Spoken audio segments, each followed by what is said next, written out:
Hi, it's Mike with the Portage County Safety Council. I'm here with Brett Lee from the Portage County Homeland Security Emergency Management Administration Association. Agency. Agency. Dang it. I Yeah, almost you had got it. it. Close, I told him I only close. wanted to say it once and I totally screwed up the last part I didn't even think about. So welcome everybody to the podcast. Welcome, Brett. It's good to have you. So just tell our listeners a little bit about yourself and what you do at the Portage County Homeland Security Emergency Management Agency. Yes. So yeah, for in my world, it's an EMA. We are a local branch of FEMA. So anytime we roll around, we're saying, "Oh, we're EMA." A lot of people are saying, "Oh, you're FEMA." No, we're just at the local government level. We are under the commissioners. So a little bit of what our office does is make it short and sweet. We do all the local plans, that being hazard mitigation, any kind of, our big thing right now is active shooter. We do pretty much. Oh, I didn't know you guys were involved with the active shooter as well. Wow. Okay. Yeah. I just assumed it was kind of weather based. I don't know why in more natural disasters. That's really cool. No, yeah. So yeah, and glad you could touch on. So yeah, we focus on natural disasters. A whole host of things. Anything really. We just try to. We're the glue that brings everybody together and just keeps everybody working together to make it a streamlined process.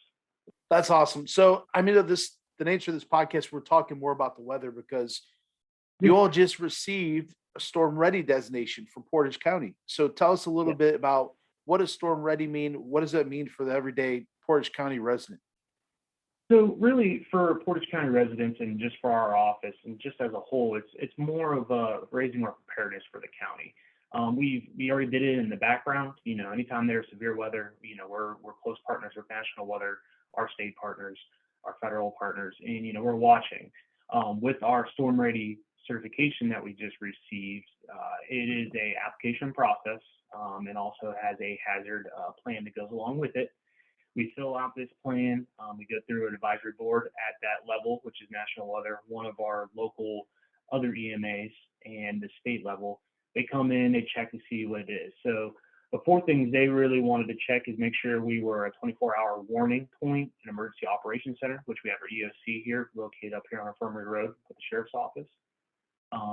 More than one method receiving severe weather, that being, your AccuWeather, National Weather Service, all your weather channels that you would just regularly see on TV or online that you do. Also create a system of monitors of weather continuously or conditions. So like I said, we start having severe weather. Big thing is we go to our 911 dispatch center. They have, all the big TVs. We're close to that, that red button in case we do have to shoot off that tornado warning when we're sitting there watching. And the last one, like I said, having that formal hazardous plan for severe weather, and involved with that is also having training seminars to be a storm spotter for severe weather. Yeah, we'll talk about that training later on in the podcast, but I want to hit on just the fact that in Portage County, Nick and I talk about this all the time. For years, I would get so frustrated because every committee we were on, even the safety council committee in the early days, was like, "Hey, let's just do what we do. We don't need to push to the edge. We don't really need to do anything. We're Portage County," and that was like an identity crisis to me. Like, who cares? Yeah. Why does every committee I go on? Why is it like, who cares? We're Portage County. Like I live here. I want to make it better. Whatever I have in my hands, I want to improve it. If it's a safety council where, we've done time and time again to try to push the envelope and be a better council because that's what we're in charge of. Right. And so this whole identity crisis was so frustrating to me. And so it was always like, but we're Portage County, everything happens in Cleveland, Akron, Youngstown, but there's nothing happening, blah, blah, blah, blah, blah, blah, all this stuff. But I just want to let our listeners know our agencies here are working with the National Weather Service, correct, state level, national level, and other regional people in the region to come in to get this designation. So this is a big deal here in little rural Portage County, where we don't think much of ourselves still to a little bit. We're having national level people come in, and our county is doing a great job with Portage Prepares and the whole agency here to come into alignment with everything and the best knowledge and information and emergency preparedness that we could have in our little county. And that it is something we don't see every day probably, but it just makes me say, more comfortable when the storms come rolling in, like, hey, we got people on this that know what they're Yep. doing, that have been verified by state, other local agencies, and also the National Weather Service. This makes me feel much safer in regards to that. So that's a pretty big deal. How do you feel about that? No, no, I think it's great. I mean, the biggest thing too, I mean, it's not if it happens, it's when it happens in our world. We, in our Right. minds, and we're nerds about it. We're always thinking, oh, is there going to be a tornado, winds of severe weather. Me growing up in general, I love storm watching. One of my favorite movies is Twister. So, I mean, when that's on, I'm watching it twice repeat. It's one of my favorite things. My boss is the same way. So our biggest thing is, it's when it's happening. We want to prepare everybody. We want to be on that top level. And you see it now, severe weather season has been pushed back later in the fall.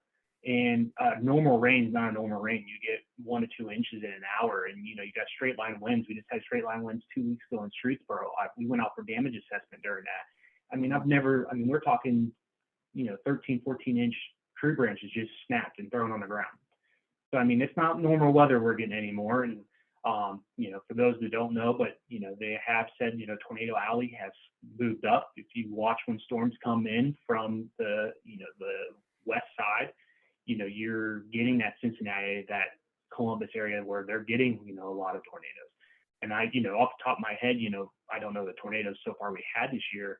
I believe like we had 20 something and, along with 2 months or something like that. So Wow. Wow. The weather's here. It's changing. It's a climate change. And so our biggest thing is we want to prepare people for that, because, if we're not, and it's a simple education kind of thing, just to know the difference between a watch and a warning. People get so confused with that. And, we're happy we were able to do this and just make sure we keep everybody safe in Portage County. Yeah, I remember being a kid. I'm 43 right now, and I remember as a kid, my dad driving by Newton Falls, and I don't know if you were Yeah. around back then, Brett, but like No. as a kid, I may have been 10 years old. I don't even know how old I was. And seeing the telephone poles is something you would see in Oklahoma on the news or out in the plains, and it happened right here. So that thing's embarked in me. And I remember going to Chalk Lake as a kid, and a funnel cloud formed, and everybody running like a Yeah. horror flick, running Yeah. out the park to try to get out of there. And Yeah. and as an adult, I remember um just out of college in that, wonderful like housing crash we had around that tough economic times back in the early 2000s. I was delivering pizzas, and I remember being out in the Nelson Township area, and I was delivering out there, and I think it was called Eli Road. It's somewhere way out Okay. there, out in the middle of like nowhere by the old turkey farm out in Nelson Parkman area. And Yeah. I remember seeing these clouds roll in, and one looked like it was lower and looked like it started moving in a circle. And I was like, man, I really wish I knew if that was a tornado now.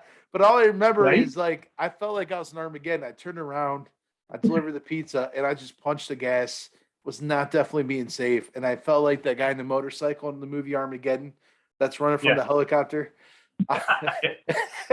And if you know, there's not many roads out there. It's like you got a straight No. shot. You got to get to Route 88 and book. But I was like, you're not gonna get me. And I don't even know. Yeah. Probably didn't even touch down. But it's one of those memorable moments where I was nervous and like, man, I wish I had storm spotter training where I can know if that was dangerous. See how I did that, Brett? So I pulled that Yeah. in there. So speaking Yeah. of which, you all host storm spotter training. Can you tell us a little bit about that? Yeah, so usually it's like after severe weather awareness week, and usually that's in the March, and I don't have the dates off the top of my head. I believe last year was the 23rd through the 26th. So we work with coordination with the National Weather Service. They come down, their lead meteorologist comes down and says, hey, let's schedule this. So they cover from the Cleveland area all the way over to Trumbull, down to us, and we work with them. We schedule this class, and this class is usually about an hour and a half long. Last year it was virtual, and this allows you to sit through, and it is the most, slow line educational on severe weather. And really what it is to, get a regular person that is interested to know, oh, what's the difference between that and this, and just kind of know the conditions around you, just so you are prepared and your awareness up on severe weather. This class allows you to get that. We were kind of joking before we started the interview where years ago I wanted to sign up for the class, But I remember seeing back in the pizza days too. I would there was someone that we used to deliver to that had a storm spotter car, like it was yellow and it had the whole Yeah. thing with Oh, all the stickers on it. no. And for some reason in my mind, I was thinking, I don't want to do that. I mean I would like to ride along one time for fun. See how it happens, but Yeah. I wasn't interested Yeah. in that. So I thought in my mind, and I'm just doing that for people listening. In my mind, I thought storm spotter training was for that guy. And so maybe it was. I don't know, but like you're so when we talked about this, this is bigger than just people that want to put the little antenna in their car and go take pictures of it, right? This is Yeah. for So this is everybody. Yeah, this is so this like I said, I know we were joking before, and it's not like, hey, this is Brett Lee, Deputy Director at Portage County MA. Hey, Mike, I noticed there was a funnel cloud over here. Can you go out and do this for me and take pictures? No, no, no. This is like the most simple. You're at your house and you look over and you see a shelf cloud, or you start maybe you see a funnel. We're not asking you to do it, but most people are going to do it, is take their phones out and either record or do this. So all we're asking is if you do capture any of that data and you send it to us on our Facebook or our website, or even give a simple, hey, call in at Portage County and say, hey, this is what I'm seeing. Can you look at the radar? And then we work and we call National Weather and say, hey, we just had Mike Thompson call over and said, hey, he saw a funnel cloud in this area, and then they helped confirm that with us. I almost think they should be teaching this in schools. I think everyone should learn this. I mean, it's just Oh, one dude, of those basic hour and a half. It doesn't take much time. Everyone and should know it, how and to it do really this. yeah, it doesn't have to be an hour and a half, to be honest. I mean, it's just a simple look up on, like I said, we were talking just to know the difference between a watch and a warning, Hmm. and what you need to prepare yourself as a household, or like you said, you're traveling down 88 and just know, oh, well, I'm in a tornado warning. What direction am I? Where can I go? And what's the best safe spot to be during that time? So I know there's this. Uh, I would- uh, I wouldn't think it's actually a lack of knowledge because everyone I know, and this is just me, and you probably experienced totally opposite of this, but everyone knows that like a watch is like the conditions are favorable for it, and the warnings like it's actually going on. But I think Yeah. sometimes we don't respond probably like we should because we hear a warning so often that doesn't result in something we see in damage. You know what I mean? We hear of a warning and then nothing happens, or maybe there's a couple trees blown down, or maybe over in Aurora, half hour away from us or wherever we're at, there's a couple power went out, but we don't really see it. So, what would you tell those folks that when they see that warning, how to respond? I think sometimes we just hear it every summer and we Yeah. just get used to it and we're just like, whatever. I'm gonna go inside, but I'm not gonna like get in the basement. I'm just gonna go quit mowing the lawn and go inside and I'll be good. What would Yeah. you tell those folks? So, and I'll break it this, and we always joke here. So we always use the taco method. All right. So when you have a watch, you have all the ingredients on the table right now to make the taco. The warning is the taco's here, it's ready, you can eat it. So when you receive that warning, and it's one of those things where people, like you said, are just kind of like, oh, it's a warning, but it's over in Aurora. Um, it's one of those things where everything is favorable conditions that it can happen. It necessarily is not going to happen, but it's right around the road. I mean, you said Aurora, but I mean, the storm moves fast enough it can do it. For an Sure. example, this past October, my wife was working in Fair Lawn. I get a call. She said, hey, we're under a tornado warning. We are in the hallway. And I said, well, where are you at? And she said, I'm at work in Fairlawn. I said, oh. And, it took a little bit for me to register. I'm like, warning. She's like, yeah, I can leave, right? And I said, absolutely not. You stay in that building. And what do you know? Probably within 35 minutes, it was in Portage County. And we actually had to set off tornado warnings. But as far as Wow. as far as we would like to see is, if you hear a warning, yes, go inside. Turn on your NOAA radio. Turn on your any kind of radio. Turn on your TV. If you have your cell phone, grab your cell phone. If it says to seek shelter or go in your basement, please do so. Usually, a lot of these warnings only last about 15, 25 minutes because that's how fast the storm goes. So, I mean, 15 or 25 minutes of you actually doing the right thing, it could absolutely save your life.